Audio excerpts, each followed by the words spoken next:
This video is sponsored by War Thunder. Lego Batman Legacy of the Dark Knight is the newest Lego game, unless you're watching this sometime in the future after Bucky's coin has become our global currency and we're engaged in an intergalactic war with extraterrestrials from the planet Neptor. I'm a frog, and for this video I not only wanted to play an 100% Legacy of the Dark Knight for the first time, but try to do so in under 24 hours. And from what I've heard about this game, that's not going to be easy. Because this game just came out, I'll also just share some of my thoughts on it as we go through. I'm not sponsored by Lego or anything, so I can say whatever I want. It sucks, just kidding. Without further ado, let's hop in. First things first, I got the option to choose a difficulty. I just went with Classic because it was my first time playing, and with the time limit looking pretty dicey anyway, I don't know why I would make it harder on myself. Oh, you're playing on the easiest difficulty. Our journey begins at Wayne Manor, where Bruce's parents look nothing like they do in Batman Begins. 0 out of 10 game sucks. Andrew Ryan follows young Bruce to the garden, where I take over and have to find the pieces of his gray ghost costume. Like always, I started by destroying things and collecting studs, except this time there's no stud bar up top. Unlike every other Lego game I played on this channel, I don't have to collect a certain number of studs per level. Another change is most studs now are brown and only worth 1 each. In a world of inflation, it appears Lego studs are one of the few deflationary currencies. I found Bruce's fedora, giving him the power to debunk Christianity and SJWs. His goggles were over by his lovely mother. Hope nothing bad happens to her.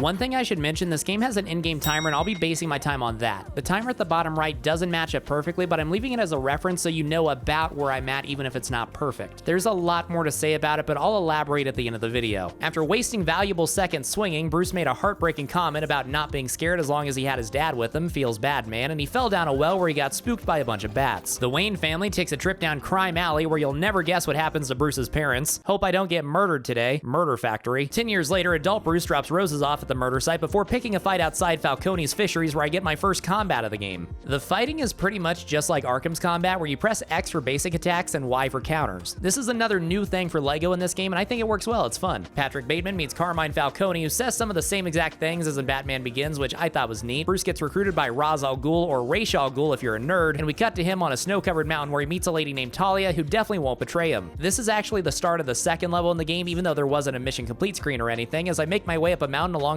a woman who isn't beyond fixing. We find the rare blue flower we're looking for, but before we can grab it, it gets eaten by Jordan Walker, so the search continues. A cute thing is that when you start building something, player 2 helps to make it go faster instead of just standing around doing nothing. Talia and I flew on a balloon ride until it exploded, leading to me failing the easiest QuickTime event in the history of gaming. We built a snowman, found a new blue flower, and entered Ra's al Ghul's house, who accepts us into Ninja Academy. In Ninja Academy, I learned how to dodge, duck, dip, dive, and dodge, counterattack, and insta-take down enemies while Ra's al Ghul browse Yik Yak. After an 80s sports training montage, no! I have stealth training, which is also just like Arkham, where you grapple around between stuff and silently take down bad guys. Ra's and his wife tell us we still have a lot to learn, and we go to the last tutorial, which is just about how to throw shurikens, which are later batarangs. Beating this did get me to a mission complete screen, so that's 2 levels down. I was given a gold brick called a skill brick, which I can use to unlock upgrades. For my first, I was forced into getting this combat perk to make perfectly timed hits critical hits. We go to the ice field, where Ra's rants about violent crime rates and recidivism, and I have another tutorial for how to dodge spinning attacks. While beating these guys up, I fell into the Arctic water like a cute seal being stalked by orcas. After battling more ninja people, getting dunked on by Liam Neeson, and sitting around a fire with the yaks, we embark on a secret mission to infiltrate part of the ninja school we aren't allowed to go to, and this is where the game truly begins. The reason I say that is because this is the first level in the game with collectibles, which are 5 bonsai trees hidden around to destroy, and a red brick. As we skulked around the temple, I did manage to find the red brick, which in this game just adds cosmetics. No more invincibility, stud multipliers, or anything else from red bricks. They just let you change your character colors and whatnot.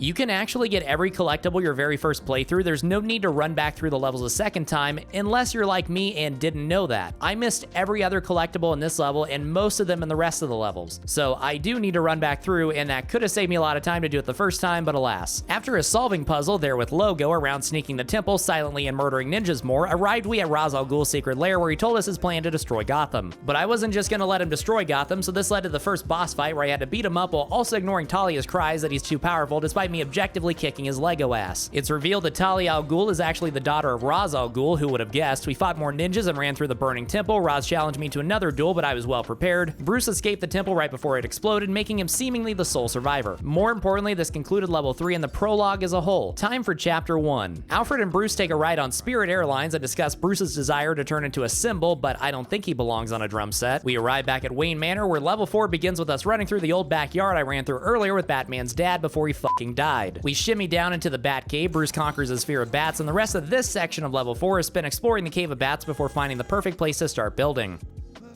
Batman suits up. Meanwhile, Jim Gordon is getting surrounded by bad guys until Batman shows up like a movie monster. This is where Lego Batman turns into a horror game. I proceeded to white knight for Gordon by beating up anyone who dared threaten him. We spot Flash, the guy from Batman Begins, where Batman's like, swear to me. I don't have a good Batman voice. And the rest of level 4 is spent chasing him, which, all due respect, Batman ought to be able to run him down in like 4 seconds. I switched to Gordon for the first time to use his main ability, a foam sprayer gun that can jam gears like this. One thing I haven't talked about yet is how stud multipliers work. So the more studs you pick up, this meter fills at the top right, and if you fill it up enough, it goes up by 1. So when it's ×2 like now, studs give double. The maximum you can raise it to after upgrades is only ×4, so gone are the days of me having ×3,840 and studs not mattering. Even after upgrading, I'm still gonna have to be collecting a lot of studs. I got more practice dodging when these guys started firing guns at me, but I guess they've never heard the expression, never bring a gun to a fist fight, probably because no one has ever said it before. Without even really meaning to, I did find this level's red brick, this one called Nautical. We capture Flash, and for the first time in LEGO game history, we have to beat information out of someone. Rated E, 10 and up. After waterboarding Flash, level 4 in the first of chapter 1 was done.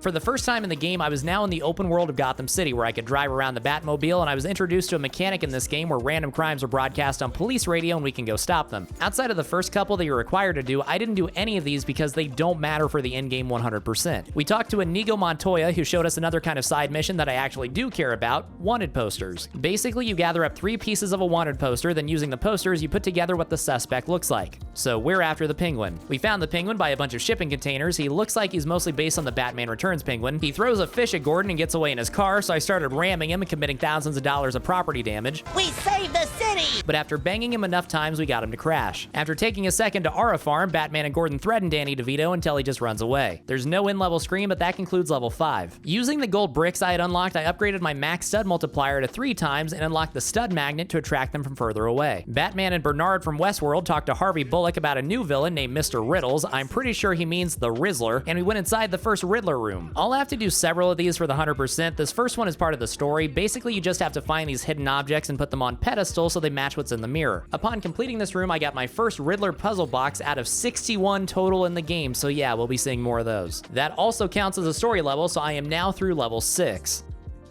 It was time for us to head to the Iceberg Lounge and pay Carmine Falcone a visit for making out with Kirsten Dunst, and after watching a minute and a half of cutscenes that I could have just skipped but sat through so I could write jokes about them, we were in the Iceberg Lounge where it was time to raise the sea level. In the Iceberg Lounge, I was introduced to shielded enemies that, just like in Arkham, you have to jump over and then hit from the back. Jimothy and I climbed up on the lights and made our way into an office where I was introduced to another new mechanic, the security cameras you want to avoid the gaze of, but thankfully you can take them out with a lone batarang. After jumping on more lights as the Italian mobsters below danced to Waka Flocka, we made it to the back lounge where I beat up bad guys, peacefully talked to Flash this time, and met a lady named Selena who was wearing a red wig in an attempt to woo me. I walked back here and found a big vault with a red brick locked inside. I ran around and found a piece of paper with the first 2 numbers, then simply brute forced my way into getting the third via the old guessing strategy to collect the filthy Rich Evans brick. Gordon and I built a comically large boxing glove and used it to break open the door to the kitchen where I had to assemble a restaurant order while Gordon Ramsay yelled and called me a useless fucking amphibian. I rode down a slide and ended up in a ball pit, and after fighting my way through the McPlay place, we engaged in a quick time event dance-off that lasted for only a minute but felt like 2 hours, and we made it to Falcone's office. But so did this guy, Red Hood 1, and in the chaos Dennis Falcone left. We chased him through the lounge until we finally caught him with the help of Selena Kyle, and finally level 7 was done. I was surprised at how much of a role vehicles play in this game, not just in navigation, but as you'll see later also in collecting some of the stuff hidden around the map. I'm not complaining though, I love vehicles. Except for the Halo 1 tank. And if you like vehicles, then you'll love today's sponsor, War Thunder. War Thunder is the most comprehensive vehicle combat game ever made, and you can play it for free on PC, consoles, and mobile devices. War Thunder actually has a brand new mobile version for Android and iOS, so if it's been a while since you played on your phone, you should check out the new version. The controls are intuitive, the graphics are incredible, especially for being on your phone, and you'll get the same massive warfare experience War Thunder is known for with land and sea battles and air support all on your phone. You can control over 2,500 tanks, planes, helicopters, and ships. I'm a red-blooded American, but there are 10 different nations in total you can choose to play as and use their stuff from different eras, whether it's from the 1920s or high-tech stuff from today. And with War Thunder's deep level of customization options, you can really make your vehicles yours. Play War Thunder today by using my links in the pinned comment or description. For PC and console players, if you're a new player or returning player that hasn't played in the last 6 months, you'll get a bonus pack that has several unique skins, the exclusive decoration Eagle of Valor, 100,000 Silver Lions, and 7 days of premium account. This is a limited time offer though, so take advantage of it while you can. Check out War Thunder using my link, and thank you War Thunder for sponsoring this video. Alfred directed me to a subway tunnel that once powered up would turn into a fast travel location. For the purposes of 100%, unlocking all the fast travel points is obviously very important. Batman blindfolded Gordon and drove like Rashi Rice all the way to the Batcave. Once there, I got a new tool in the Bat Arsenal, the Bat Claw, to let me pull yellow handles like this. I opened a Wayne Tech cache where I got a Wayne Tech chip allowing me to get Wayne Tech upgrades to my Wayne Tech equipment, and we returned to Gotham to visit Wayne Tower as Bruce Wayne instead of Batman. This scene includes an American Psycho reference. Nice card. Is that eggshell? The tasteful thickness of it. Oh my god. It even has a watermark. Lucius Fox told me about his adventures in Zihuatanejo, and this is another section that basically just functions as a tutorial, teaching me about powering generators with these blue power cells. I also found another Wayne Tech cache. I neglected to mention there are 200 of these hidden throughout both the main levels and the open world that I'll need to find for 100%. We ran a chemical analysis on a teddy bear that confirmed our greatest fears. It has microplastics in its balls. I left Wayne Tower to conclude level 8, but again, no mission complete screen. We go to the top of Wayne Tower where Batman pushes Gordon off the building to demonstrate that as both characters, I now have the ability to fly around Gotham. Combine this with my grapple gun, and going forward, I'll just be navigating Gotham like this instead of in the Batmobile. My frog senses tingled, alerting me that a red-headed woman was in danger, so we landed and rescued her from a few bad guys. Afterwards, Batman came on a bit too strong and got himself pepper sprayed by the ginger. Happens to the best of us. I collected my first bat symbol, but strangely these don't count for the in-game 100%, so I don't have to worry about them. We scouted out the Red Hood gang at the Ace Chemical building where we found even more chemicals inside the teddy bears, so it was time for us to go in and stop Red Dye 40 Man before he could go through with his evil plan to infect the balls of every teddy bear in Gotham. The game introduced me to brute enemies, which once again are just like they are in Arkham, where they charge you and you dodge them and beat them up. Gordon and I snuck around the chemical plant silently murdering bad guys. I found 1 out of 5 Wayne Tech caches in this level, took a break for a couple minutes to silently ponder what I'm doing with my life, and found a second Wayne Tech cache. I took down a brute by putting a butterfly net over his face. They're doing this to me at work tomorrow. And we destroyed a giant mixer machine using a giant foam sprayer. We chased Big Red One through the chemical plant before engaging in a final battle where he pulled out an RPG and started shooting at us while also talking about giving the city of Gotham a big smile on its face. I wonder what that could mean. We chased him some more. I battled a group of men also wearing hoods, and Red Hood 1 is revealed to be the same guy that killed Mr. and Mrs. Batman's parents at the start of the game. He falls in a big vat of acid, level 9 complete. I flew to the Gotham City Police Department where on the roof they had a shiny new bat signal, and turning it on signaled the start of chapter 2. Catwoman is now a thing, Falcone is in jail, the Joker is also a thing, and the Penguin can definitely be described as a thing. I was tasked with improving the Batcave by adding a few more sections, a garage, a customizer zone where I could place whatever I wanted, a suit vault, and the challenge mural. The challenges also weirdly aren't part of the 100% by the way.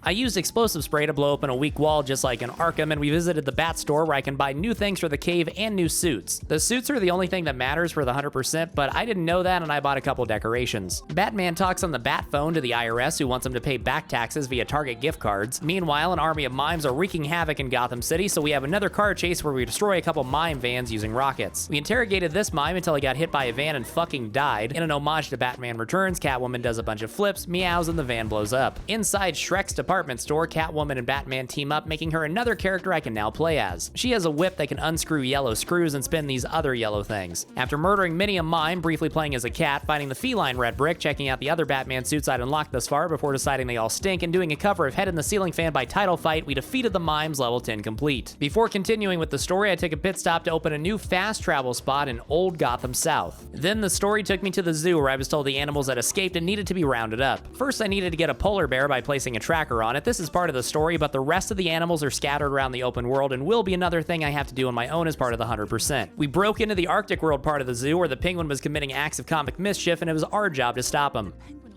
Instead of mimes, the henchmen in this level were, of course, guys in penguin suits. Catwoman can crawl around on walls like this, just like Gollum in LEGO Lord of the Rings. I love seeing how the LEGO mechanics transfer between different franchises. We asked the Penguin why he was doing all this, and he started yelling at us about the black pill. We fought an army of exploding penguins. I found another Wayne Tech cache. I was shown a new type of camera that can't be bataranged and instead has to be shut down. I fought the Penguin's giant shark, but I checked my shark handbook and there was no mention of great whites behaving this way. I can't believe my LEGO Batman game isn't realistic. The level concluded with a boss fight against Danny DeVito while he rode on a giant yellow duck. Penguin offered Catwoman a fish in this trying time. We asked him about the mimes and a couple Joker cards, but he didn't know anything, another level down. Batman pretended to fight back as Catwoman held him between her thighs. We traveled to a junkyard where I had to crack a safe as Catwoman and a new minigame, and inside we found another Joker card. After beating the silence out of even more mimes, we found a horrific scene where ketchup and mustard had been sprayed all over the place. What, is there like a Batman villain called Condiment Man? What the fuck? We went to the warehouse where Condiment King was waiting for us, but as a Frog King there can only be one, so we ended ended his reign of caloric terror once and for all. Joker and his boys ravaged the local art museum at a reference to Batman 1989, where we pick up in level 12. I used UV vision to track Lego footprints, destroyed 1 out of 5 boomboxes, and could have gotten the other 4, but again, I didn't. This time I got to play as an orange cat and found the artist red brick, turning me into frog artist. Jonkler came on the TV and invited all of Gotham City to his parade, and that was the very brief level 12. Batman became a passenger princess as Catwoman drove to the parade, and without any goofing around in the city first, it was time to begin the last level of Chapter 2. The Joker started giving everyone free money to gain their support, kind of like when Ronald McDonald had an assembly at my school to get us to eat at McDonald's. This is now the second Lego Batman video where I've mentioned that true story. Unbeknownst to the plebs, there were gas canisters under the giant balloons, and we had to take them out. This level all takes place pretty much in the same area, and I actually got most of the collectibles out of the way this first playthrough, saving me time later on. After releasing the final balloon, we had a battle with a bunch of Joker henchmen. I successfully pressed the Y button, plunged Joker's stupid face, watched as he fell back to the flat earth. We did it, Reddit. Level 13 done, on to Chapter 3. Catwoman has a purple suit, a hot redhead is doing plant stuff, the Graysons are flying, and Harvey Dent now has 2 faces and gets grabbed by what appears to be a gorilla. In an age of smartphones, Batman feels fully comfortable taking off his mask in public and invites Catwoman to the circus. I got a couple more upgrades, one to give me hints when collectibles are nearby, and another being an upgrade to the stud magnet. Before going to the circus, we took a pit stop to break into an apartment. This is yet another form of side quest in the open world I'll have to do for 100%, where we break into places owned by Falcone and crack open their safes. I'm an orange cat, and my name is Mr. Buttons. I cracked open the safe, Brock Lesnar's daughter told us about the other ones to crack open, and it's time to go to the circus. Catwoman has her hair cut like Michelle Pfeiffer in Batman Returns. The beautiful redheaded nerd talks about saving the environment. Bruce tells her it sounds like a bunch of commie gobbledygook. And we go inside the circus, where he's picked out to be a participant from the crowd as the young Dick Grayson does his act. Robin has batarangs that can target up to 3 objects at once. I tie rope through a fire circle and use a cable launcher where you can connect a cable between 2 yellow points like this. Two-Face appears and is not impressed by Robin's acrobatic skills, and for the first time, it's time for Batman and Robin to beat up bad guys together. The best part of the level comes as we make our way up to Two-Face and have to do a bit of Fall Guys-esque platforming. We defuse a big stick of dynamite, Two-Face lands on his face, first Robin level done. Batman takes Robin at the Batcave so he can groom him into becoming his new sidekick. We get another training montage, and Dick Grayson gets a new Robin suit featuring fake abs. I bought a couple more Batcave expansions, unlocked a new subway point in Old Gotham West, thought about getting a Gotham burger before remembering I'm trying to lose weight, down 30 pounds by the way, please clap. I found this radio tower, but couldn't seem to do anything with it yet, opened a subway tunnel in the Cauldron North, another in Newtown, and another in Amusement Mile. As part of the Robin training, I'm introduced to AR traversal challenges where you have to fly through these blue circles as fast as possible. I'm really bad at them. Your time either gets you gold, silver, or bronze, and you get more studs the higher your medal. For the 100%, you just have to complete them, so I don't have to grind out golds or anything. The other type of AR challenges are combat trials, where you just beat up a couple rounds of enemies. Both of these challenges are scattered around the open world and are another thing I'll have to do for 100%. Next up, the game had me solve a Clue Master puzzle. This one is pretty easy, and it is a kid's game, but overall Clue Master's puzzles seem to be tougher than the Riddler's, at least to me. And like Riddler, Clue Master has puzzle rooms, except in these you set up red directional arrows, press a button, and watch as a card does the directions you indicate on the arrows. If it makes it to the checkered tile, you win another cube. I'll need to complete every Clue Master puzzle to 100% the game, which should be obvious. Unless you're stupid. It's already been over half an hour since my last actual level, but there was one more type of side quest to go over, the case of Waylon Jones. Basically, crime scenes pop up all over Gotham where this dude Waylon Jones is suspected, so you scout the area and interview witnesses and scan things, and here we determined Waylon was innocent. Finally, we went to Gotham Water and Power to start level 15. Bob the Builder told us they were under attack by the evil Kite Man, another Batman villain that I refuse to believe is real. Batman and Robin rushed up to the roof to battle him, but instead he spawned in a giant plant. Funny enough, these plants are also a recurring side quest in the open world. There are 3 pods connected to the main plant, and once all 3 are dead, you can spray the plant monster with anti-plant spray and then punch it one time to finish it off. These are scattered all over the open world. We interrogated Kite Man, who immediately folded and told us he was seduced by Dr. Isley, something we both have in common. Looks like you've flown your last kite, man. Gordon shows up in Batman pajamas with his daughter. Robin gives her a flirtatious look despite their problematic 2-month age gap, and the game was done with having me fool around and directed me to go straight to the botanical gardens where vegetative adventure awaits. In a previous video, I mistakenly said that plants aren't alive, so let me correct the record and say that plants are alive and I greatly enjoy killing them. I grabbed the flower power red brick, ran through giant fly traps, mowed down plants without any remorse, and we headed to the back office where it's time to finally fix Dr. Isley once and for all. She throws a beaker of magical plant juice at Batman and it bounces off his cape right back at her, transforming her into Poison Ivy. It appears that whoever designed her forgot to make her better looking than she was as a nerd. Her hair kind of makes her look like a bald knobber. I'm already 6 hours in though, so I don't have time to waste on roasting her new look. I have a boss fight to handle. After beating her up enough, she calls in backup from a giant plant called a snapdragon, and this is a way more involved boss boss fight than I expected from a LEGO game. Nonetheless, we defeated the Snapdragon and Uma Thurman, level 16 done, on to chapter 4. There's a time skip and Robin is now an elderly 20-year-old making a new costume. I got 3 more upgrades, all having to do with stud collecting. I put a tracker on a random panther I found for that side quest and visited the Gotham Museum, where the people of Gotham are having a costume party until another villain I've never heard of named Firefly sets the museum on fire, then flies around. I'm now playing as Barbara Gordon, aka Batgirl, who has the ability to hack panels like so. Batman didn't give Batgirl permission to be his new sidekick, but given there's no one else who can be player 2, he begrudgingly accepts and we run around together, saving people from getting burned alive. Batgirl also has a drone, which among other things can be used as a grapple point for me to get to higher places. We saved a few more people from a fiery death. I missed one of my grapples and sent Barbara down to the flames instead. Dragon Force is a terrible band. I got the Fire Breather red brick, and Firefly was dimmed. Also, Mr. Free showed up. Level 17 done. We cleaned up Nickelodeon slime, beat up snow people, talked to this guy Black Mask, wonder where he gets his name from, and went to the observatory where there were even more Canadians to beat up. No mission complete screen, but entering the observatory ends level 18. Arnold Schwarzenegger yells to give him 3 lines from Total Recall if they want to live. The Bat Gang refuse, so we have another boss fight. Nightwing shows up. We fought David Freeze again with him now in a big mech. What is bro doing? Level 19 done, chapter Five. Instead of Jack Nicholson, the Joker now looks like Heath Ledger. I freed a hostage. The Joker dressed like Blink-182 album art and blew up a hospital, so we chased him on the open world in a great level for stud collecting. Oh look, it's a ninja character. I wonder who this could possibly be. Killer Moth. The strange new character can do short-range teleports, and together we defeated the Joker. I only have 2 levels left. Hello, Talia al Ghul. I thought you were dead.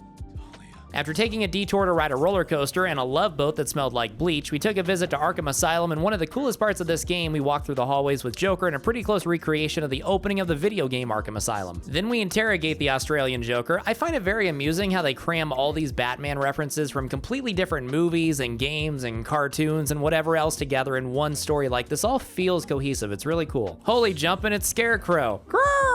That was my impression of a scared crow. Batman trips major balls. We fight spooky bad guys. Bane breaks Batman's back, chapter 6. Chapter 6 is just one big last level because the League of Shadows has taken over Gotham and they have a big machine in the sky. I'll be honest, I'm 8 hours in at this point. I've already lost the ability to think and understand what's happening. We start the level as Nightwing and Batgirl as we take on bad guys and try to make our way to Wayne Tower. Batgirl and Nightwing get destroyed by Bane, so Catwoman and Alfred, disguised as Batman, spoiler alert, show up, and we defeated Bane by punching him a bunch. The real Batman is up on the tower where Talia al Ghul shows up dressed like a dragon that can also be punched. Batgirl shuts off the Doomsday device, Talia is defeated, and everyone lives happily forever after. A bit under 9 hours in, and I've successfully rushed my way through this game's story. Now the real 100% journey begins because we've got a lot of stuff to do in this open world. At this point, I was 8 hours, 54 minutes in according to the game timer, and only 38.8% through. I bought the last Batcave expansion, the Clean Slate, and returned to Gotham. The radio tower I had seen earlier I can now activate using Batgirl, and doing so marked every single side objective and collectible on this area of the map. It then stands to reason that every area would have its own radio tower, and I went around every area and activated radio towers until I had everything marked. And as you can see, there's quite a bit. Next up, to be able to travel around faster, I decided to open up the rest of the subway tunnels. On my timer, I got the last one around the 9/11 mark. Looking at a giant city with a million things to do, I thought it would be easiest to just start at the southernmost island and work my way up.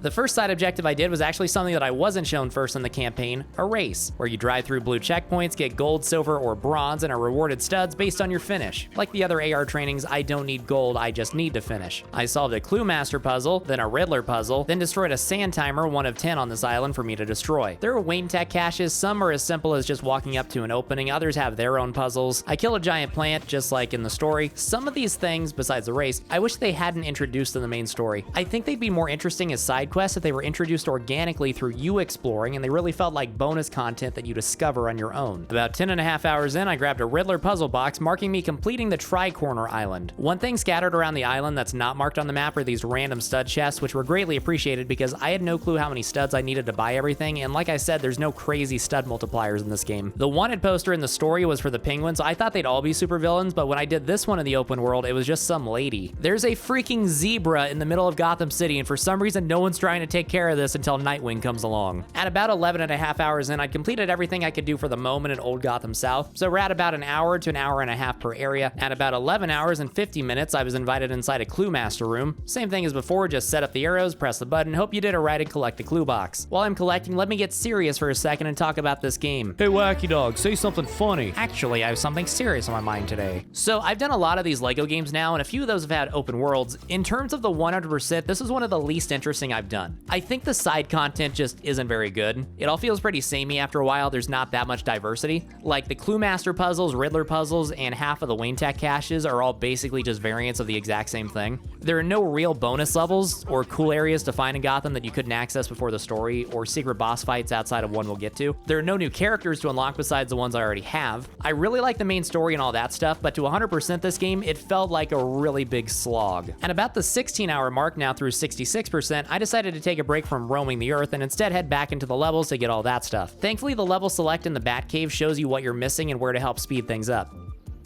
I'm not going to go through any detail on all this stuff. I just had to run back through all the levels I'd already been through and do all the stuff that I could have done my first time around and didn't. This is another thing that I think actually hurts this game, that there is no free play and you can do all this stuff the first time around. So there were no secret areas I couldn't access before or anything interesting I was finding. It was literally just replaying the levels like normal, except keeping an eye out for collectibles along the way, which I didn't pay attention to the first time. After about another 2.5 hours, I had completed the last level and had all of those done at least. I went to the store and bought every suit, then it was back to the open world where I still had a few sections left to work my way through. 20 hours in and I was feeling the pressure to go because I fear what my beautiful viewers will do to me the day I fail to do one of these in under 24 hours. Drive the motorcycle, go, go, go! Where are the fucking elephants? I look like a banana! 21 hours in and I was down to my last island. I could see the light at the end of the tunnel, or maybe it's a light you see when you die. Am I dead? Once you complete all the Riddler and Clue Master puzzles, they team up together for one giant puzzle room that combines the features of both the Riddler's and Clue Master's puzzle rooms. Then you crush them with a giant mirror. A little bit past the 23-hour mark, I completed the Falcone's Fortune quest line and got into the big safe. All that was left was the Waylon Jones quest line, which you have to do in order. I hadn't done any besides the first because the second quest was on the last island I did, but they're pretty easy. I didn't know going in that Waylon Jones was the real name of Killer Croc, but I did after I had a boss fight with him. This is definitely the best side quest, by the way. In the Batcave, I bought the last couple vehicles I was missing. I purchased all the Wayne Tech upgrades. Then it was just a matter of running around collecting hidden mini kits and Wayne Tech caches. I got the last couple gold brick upgrades I was missing, and that was 100%. My reward for this was the Batman 1964 room. Now, two things. One, thoughts on this game? It's a good game. I liked it overall. However, if you haven't played some of the older games, I would just get one of those for a lot less money instead of paying $70 or more for this. Second thing, the timer. So in-game, I beat the 24-hour mark by half an hour. So pretty close to 24 hours, but easily under it. However, my timer at the bottom right, it's not accurate. I actually slowed it down by 5% so it would better match up with the in-game timer. But yeah, that timer is not accurate to what I actually timed this as. Had I not slowed it down, my timer at the bottom right would be at 24 hours and 41 minutes. So a 70-minute difference. I don't know what caused that. I thought it was probably cutscenes not being timed by the game, but this game has 2 hours of cutscenes, not 70 minutes. So I have no idea what caused a 70-minute difference. According to the game, I did it under 24 hours. According to my timer, I did not. Did I truly get it in under 24 hours? I'll let you decide. But the answer is yes. Thanks again to War Thunder for sponsoring this video. Play it for free on mobile, PC, or consoles, and use my links in the pinned comment or description, and if you're a new PC or console player, or one that hasn't played in 6 months, you'll get a bunch of bonuses. If you like this video, check out my LEGO playlist for even more videos of me trying to 100% these games in under 24 hours. Shout out to my patrons like always, consider becoming one yourself to support the channel. Frog out.